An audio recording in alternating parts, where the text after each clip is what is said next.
kita tidak boleh membiarkan mafia tanah beroperasi dengan santainya.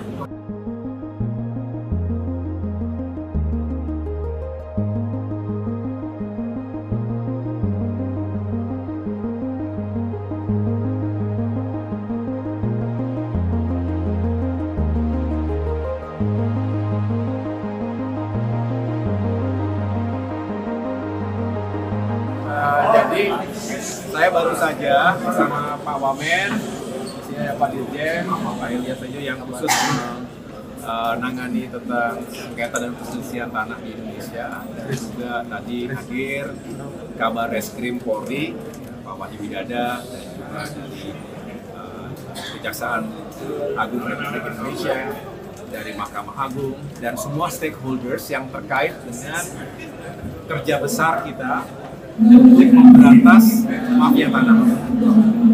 Kementerian ATR BPN punya tugas yang penting, di mana kita membentuk Satgas anti mafia tanah yang tujuannya adalah untuk menyelesaikan berbagai kasus, berbagai format, termasuk praktik-praktik kejahatan yang dilakukan oleh mafia tanah di seluruh Indonesia. Banyak yang menjadi korbannya, rakyat kecil yang paling menderita, tapi juga korporasi, termasuk negara akan sangat dirugikan secara ekonomi. Kita tidak boleh membiarkan mafia tanah beroperasi dengan santainya, kemudian bisa memanipulasi sekaligus sekali lagi menzolimi masyarakat kita. Dan tadi kita sama-sama hadir dari berbagai penjuru tanah air, termasuk juga dari berbagai elemen institusi yang terkait. Kita melakukan rapat praoperasi untuk menentukan target-target operasi pemberantasan mafia tanah di tahun 2024 ini. Dan di sini kami akan bekerja secara ketat, berkoordinasi dengan baik.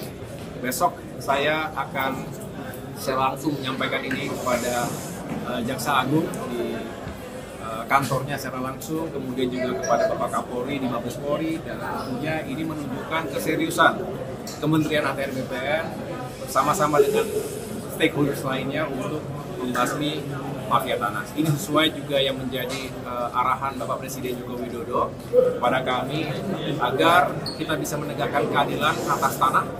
Dan saya juga walaupun belum 2 minggu menjabat sebagai Menteri ATR BPN, tetapi alhamdulillah saya juga sudah bisa secara langsung turun ke masyarakat di sejumlah daerah dan bisa mendengarkan langsung apa yang menjadi keluhan, aspirasi, dan pengaduan dari masyarakat, termasuk yang dilayangkan langsung ke media sosial, termasuk juga secara langsung kepada kami pribadi.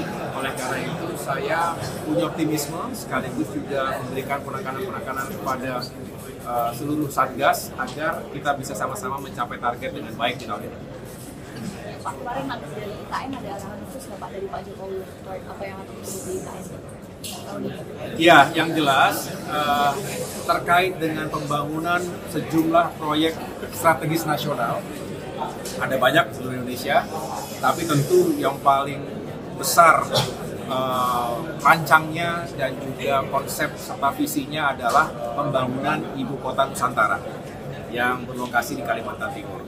Selama 2 hari, kurang lebih kami kemarin berada di IKN. Saya bersama sejumlah menteri lainnya mendampingi Bapak Presiden Jokowi tentunya untuk melakukan pengecekan secara langsung di lapangan progresnya seperti apa begitu ya.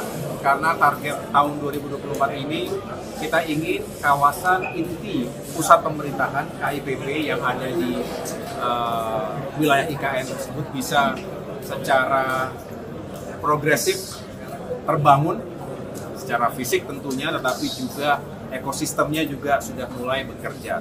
Kita berharap di tahun ini juga kita bisa melihat progres yang signifikan. Bahkan cita-cita kita untuk pertama kalinya dalam sejarah melakukan upacara peringatan 17 Agustusan di IKN, mudah-mudahan bisa tercapai dengan baik ya, lancar, sukses semuanya.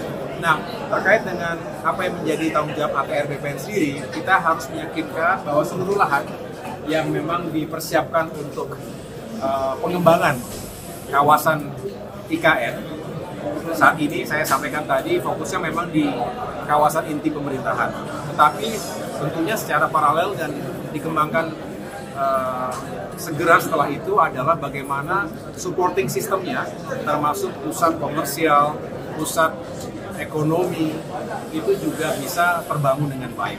Infrastruktur pendukungnya, misalnya bagaimana jalan tol dari Balikpapan yang saat ini kalau berkendaraan kami coba kemarin ya hampir 2 jam lah dikatakan demikian, tapi kalau sudah terbangun jalan tol bisa mencapai hanya 45 menit saja dari Balikpapan, kota yang paling padat saat ini di Kalimantan Timur, menuju ke IKN.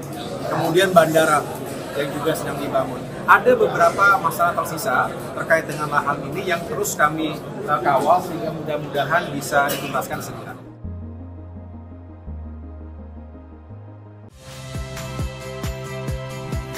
Saya Yasir Neneama. Saksikan program-program Kompas TV melalui siaran digital, pay TV, dan media streaming lainnya. Kompas TV, independen, terpercaya.